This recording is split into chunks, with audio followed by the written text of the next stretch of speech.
السلام علیکم، میرا نام ہے نجف علی اور آپ دیکھ رہے ہو نجف علی ٹی وی۔ امید کرتا ہوں آپ سب لوگ خیر و عافیت سے ہوگے۔ حضرت موسیٰ علیہ السلام اور فرعون کا ایک واقعہ۔ اللہ تعالیٰ کی طرف سے جب حضرت موسیٰ علیہ السلام نبوت کے مرتبے سے سرفراز ہونے کے بعد دین حق کی تبلیغ کے سلسلے میں فرعون کے پاس پہنچے تو آپ نے فرعون سے فرمایا، اے فرعون، میں اللہ تعالیٰ کا نبی ہوں اور حق و سچ کی دعوت دیتا ہوں، اس لیے تم خدائی کے دعوے کو چھوڑ کر ایک اللہ پر ایمان لے آؤ۔ فرعون کہنے لگے، اے موسیٰ، اگر تم اللہ تعالیٰ کے نبی ہو تو کوئی معجزہ دکھاؤ۔ حضرت موسیٰ علیہ السلام نے فرمایا، یہ دیکھو۔ اس کے ساتھ ہی آپ نے اپنا عصا مبارک زمین پر ڈال دیا۔ وہ عصا مبارک زمین پر آتے ہی ایک بہت بڑا اژدہا بن گیا، جو اپنا زور رنگت والا لال منہ کھول کر زمین سے 1 کلومیٹر سے بھی زیادہ اونچائی تک اپنے دم پر کھڑا ہو گیا۔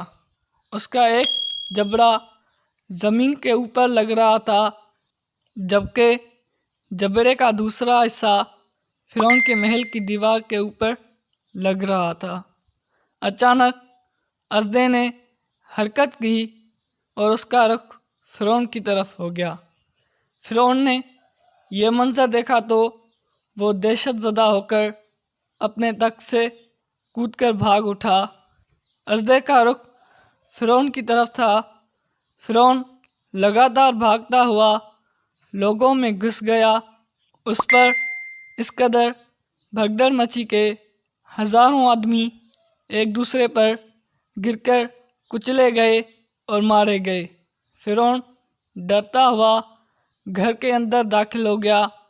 اس نے چیخو و پکار شروع کر دی اور کہا، اے موسیٰ، تجھے اس کی قسم جس نے تجھ کو نبی بنایا، اس کو پکڑ لو۔ چنانچہ حضرت موسیٰ علیہ السلام نے اس کو اٹھایا۔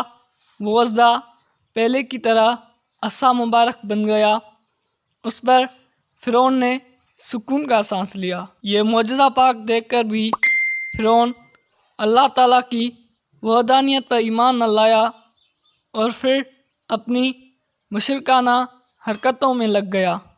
لیکن حضرت موسیٰ علیہ السلام نے بھی ہمت نہ ہاری اور بار بار فرعون کے دربار شاہی میں اللہ رب العزت کی طرف سے بلانے کے لیے کلمہ حق بلند کرتے رہے۔ امید ہے ناظرین یہ حضرت موسیٰ علیہ السلام اور فرعون کا چھوٹا سا قصہ آپ کو پسند آیا ہوگا۔ اگر یہ ویڈیو پسند آئی ہو تو ویڈیو کو لائک کریں اور زیادہ سے زیادہ شیئر کریں، اور مزید ایسی ویڈیوز دیکھنے کے لیے ہمارے چینل نجف علی ٹی وی کو لازمی سبسکرائب کریں۔ زندگی رہی، صحت رہی تو ملیں گے دوبارہ کسی نئی ویڈیو میں۔ تب تک کے لیے اللہ نگہبان۔